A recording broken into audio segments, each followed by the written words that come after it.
Bonjour tout le monde. Il reste des fans de foot dans la salle. Vous êtes avec moi? Ouais. Ok, super. Ouais, 100%. Ah bah ça fait plaisir de lire votre motivation. J'espère que vous passez une bonne journée. Moi j'ai appris plein de trucs avec les intervenants. Et je me pose aussi la question de savoir qui est dans le public. Alors, à main levée comme ça, qui parmi vous a déjà contribué à une cause sociale? Wouh! Trop bien de se retrouver. Et qui parmi vous a déjà initié un projet social avant ses 18 ans? Yes, il y en a qui commencent tôt. Et initier un projet social avant ses 6 ans? Ouais, vous non plus, vous n'avez pas eu la chance d'être bénéficiaire du projet de bâtisseur de possibles. Je vous comprends. Moi, j'ai attendu jusqu'à 18 ans pour m'épanouir dans les projets sociaux que j'ai initiés. Et franchement, avant ça, ça allait pas très bien. Je trouvais pas ma place, je me sentais très démotivée, voire déprimée, faut le dire. Et je me suis vite rendu compte que j'étais pas la seule. Dans ma fac, globalement, les gens étaient pas mieux. Ils savaient pas quoi faire de leur vie, ils savaient pas à quoi contribuer. On n'avait pas la grosse patate, quoi. Du coup, on a décidé avec des amis de créer une association qui s'appelle le Noise pour aider plus de jeunes à trouver et à construire leur propre voie d'engagement. Aujourd'hui, je suis hyper épanouie. J'aide en tant que coach des jeunes à trouver leur propre place en faisant de leur singularité un outil pour construire une carrière qui leur corresponde. Mais j'ai mis beaucoup trop de temps à mon goût pour le faire et je me suis souvent demandé qu'est-ce qui se serait passé si j'avais su plus tôt le pouvoir d'action que j'avais sur le monde. Puis j'ai fait une petite recherche et je me suis rendu compte qu'il y avait eu un constat par Ashoka. Ashoka, c'est le plus grand réseau international d'entrepreneuriat social. Et ils se sont rendus compte qu'il y avait un point en commun entre tous les entrepreneurs qui changent le monde. Qu'est-ce que ça pourrait bien être? En fait, ils se sont rendus compte que tous les entrepreneurs sociaux qui réussissaient et qui avaient un gros impact, ils avaient tous initié un projet d'engagement avant leurs 18 ans. Et en fait, il y a plein d'initiatives qui y contribuent, et notamment le projet Bâtisseur de possibles, qui est porté par l'association Synlab et dont la responsable est là avec nous pour nous en parler. Je vous demande d'accueillir chaleureusement Katarina Kordulakova.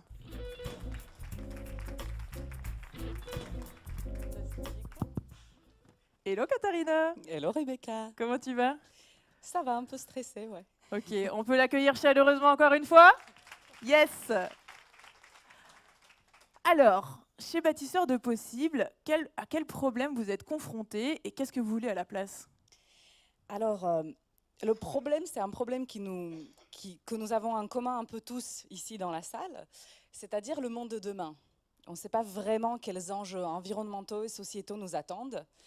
Et on a, quelque part aujourd'hui, pas l'obligation, mais on a envie de former nos jeunes. Et on a envie de les former pour qu'ils soient en capacité de résoudre ces défis-là, d'y répondre en fait collectivement. Mais comment on peut les former? Et ça, c'est la question qu'on se pose avec Bâtisseur de possibles, et on apporte une réponse qui est pour qu'on puisse collectivement répondre à ces grands défis et grands enjeux, il faut qu'on soit non seulement connaissant des enjeux mondiaux, donc d'avoir des connaissances, il faut qu'on ait aussi des compétences pour y répondre, donc la créativité, coopération, la capacité à s'exprimer, etc. Et finalement, il faut qu'on ait la confiance nécessaire, qu'on est capable d'agir sur le monde qui nous entoure. Et c'est le troisième aspect qu'il faut qu'on ait pour qu'on puisse se sentir acteur et au lieu de se sentir plombé par les enjeux environnementaux et sociétaux, qu'on puisse les voir comme des défis et les relever et les résoudre ensemble. La bonne nouvelle, c'est que l'ensemble de ces choses-là s'apprennent. Et malheureusement, ça ne s'apprend pas en vous le disant. Donc, si je me mets devant vous et je vais vous faire un petit débrief sur ce que c'est la coopération ou la collaboration ou le travail en équipe, je parie qu'au bout de 5 minutes, on a perdu toute la salle et que ça ne sert absolument à rien. Donc, il faut le vivre. Et le projet Bâtisseur de possibles, c'est un cadre qui permet vivre tout ça et de se mettre en capacité dès le plus jeune âge. Et en fait, la bonne nouvelle, encore une autre bonne nouvelle, c'est que les enfants, ils ont le potentiel et les idées qu'il faut. La seule chose qui leur manque aujourd'hui, c'est l'occasion qu'on peut leur donner en tant qu'adultes pour qu'ils puissent réaliser et exprimer leurs idées. C'est d'ailleurs une idée phare que vous avez chez Bâtisseurs de Possibles, que les enfants ont vraiment beaucoup d'idées et que ce qu'il reste à faire, c'est de leur proposer des occasions de les réaliser.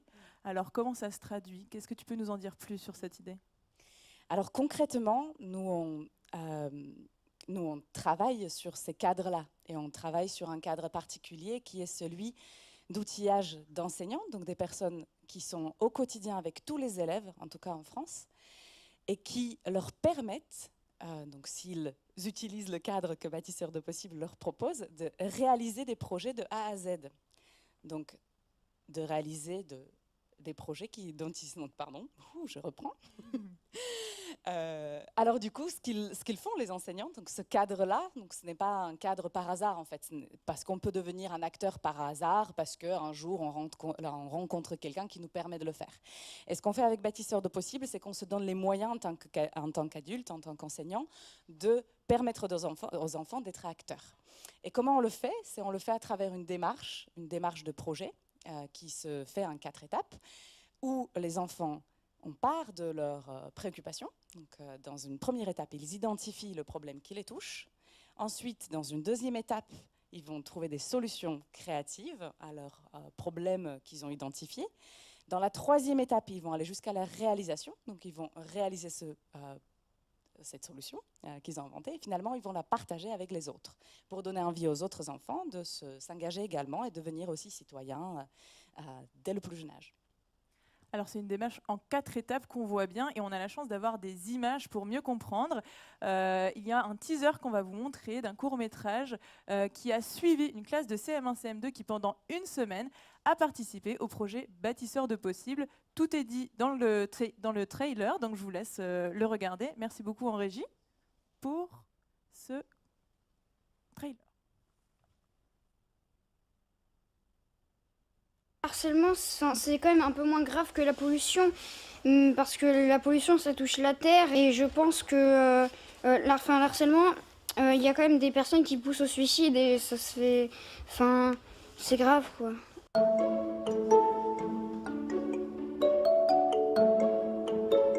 En Bâtisseurs de Possibles, en fait, ce sont des adultes qui se sont dit que les enfants étaient capables d'avoir un poids, d'agir sur le monde. Je voulais permettre à chacun de mes élèves de s'engager réellement, en fait, de sortir de la classe et de voir qu'ils ont un impact citoyen sur la vie, même s'ils n'ont pas 18 ans.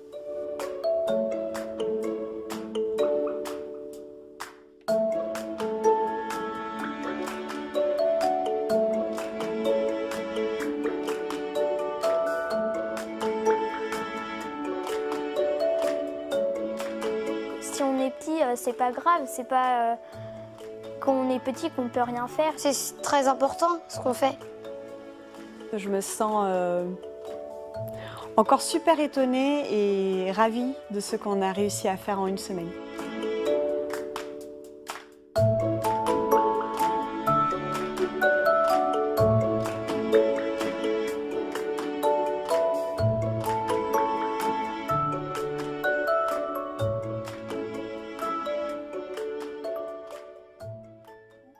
Vous m'entendez? Oui, super. Donc c'est un court-métrage qui a été réalisé par Judith Grimbach qui va nous rejoindre tout de suite pour nous dire un petit mot sur son expérience. Je vous demande de l'accueillir bien fort.